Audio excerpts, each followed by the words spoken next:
Hello, Seattle?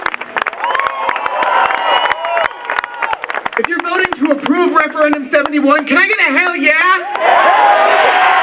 And if you're ready for full LGBT equality in this country, in every state, around the country, can I get another hell yeah? Hell yeah! Thank you. I want to take a moment to remind everybody of the historical significance of this moment, this march, what's going on in D.C. Actually, there's marches around the country in San Francisco, Honolulu, Houston, Minneapolis, other places around the country. Solidarity actions in Toronto, Italy, Denmark. We're a global family. Did anybody see Marsha Botzer on C-SPAN this morning representing Seattle? There's a gay man from Seattle who's marching in D.C. today, who's been with his partner for 32 years. His name is Stuart. Stuart is 71 years old, and he's tired of living as a second-class citizen in his own country. There's another man marching today, too. He's a little younger. His name is Kyle. He's a student at UW. He and his friends organized a protest last year against the homophobic editorial in the UW Daily, and he's marching in D.C. for equality today. In all, there are at least 200 Washingtonians representing us in D.C. today. Anybody here from Bellingham? How about Tacoma? How about Ellensburg? Seattle? I want you to take a look around. This is what a civil rights movement looks like. And this is not your daddy's LGBT movement. This right here is the most significant step forward in the civil rights movement for LGBT equality since Stonewall. Who would have predicted that as a result of a ballot measure in California that took away marriage rights from gay couples, we would see an explosion of protests, organizations, and civil rights struggle in this country?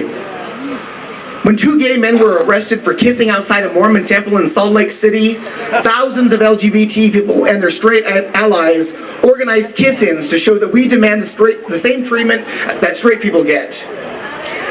Every time the Westboro Baptist Church shows up outside a high school or a college campus, hundreds of LGBT students and their straight allies stand up to protest them.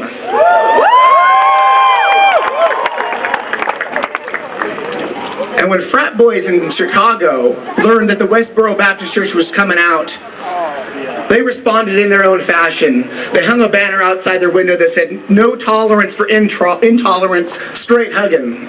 And then, of course, they danced in their underwear and danced in their bathrobes to Diana Ross.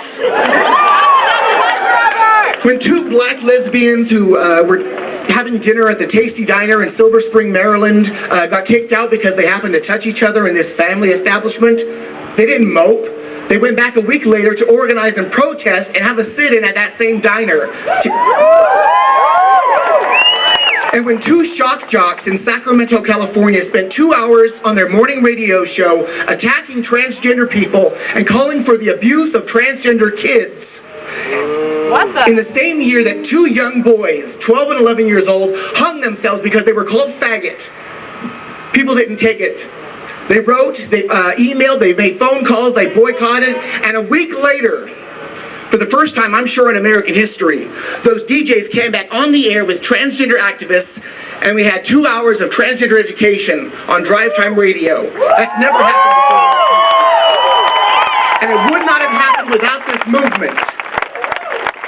I remember a long, long time ago, way back in the early 90s, I used to be a resource for a gay, to talk to gay kids on a gay youth referral line. There was a kid I met named Kyle. I was the first person that this 15-year-old closeted kid said the words, "I'm gay" to. Today, 15-year-olds at Garfield High School are wearing their school colors and protesting against the Westboro Baptist Church. Just to give you a picture of how much this movement has grown and advanced, Scott Fujita, he's a star linebacker for the New Orleans Saints. Apparently they're doing really good. He recently came out in an interview. He came out as a straight man, a professional football player who supports LGBT equality. And I think it's important. He said, I think for me, it was a cause that I truly believe in. By and large, in this country, the issue of gay rights and equality should be past the point of debate. Really, there should be no debate anymore. This is a straight professional football player standing up and speaking out for LGBT equality. Maybe we should listen to him. This is not your daddy's LGBT movement. So what are we fighting for? Full equality under the law in all 50 states. It's that simple. No more of this back and forth, a few rights here, a few rights there, where you lose some if you move to the next city or the next county or the next state. No more of this where you get your rights this year, but next year they're taken back. Some people are going to tell us to wait. They're going to tell us to be patient. But we've been patient, and we've waited long enough. Charlene Strong couldn't wait when hospital officials refused to allow her to see her partner in her final moments. And Janice Langben couldn't wait when hospital officials in Florida told her the same thing. And Jerry Knight couldn't wait when he was attacked and left bloody in the streets. And queer kids living on the street today because they've been kicked out of their houses can't afford for us to wait any longer. We cannot afford to wait. The question of LGBT equality isn't if, it's when. And as Martin Luther King said in 1963 at another march they told him he shouldn't do, now is the time.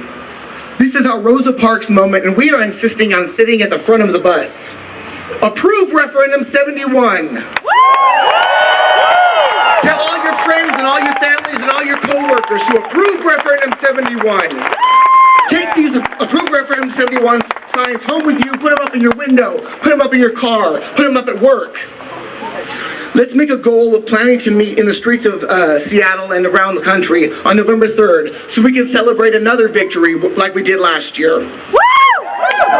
LGBT, we demand equality.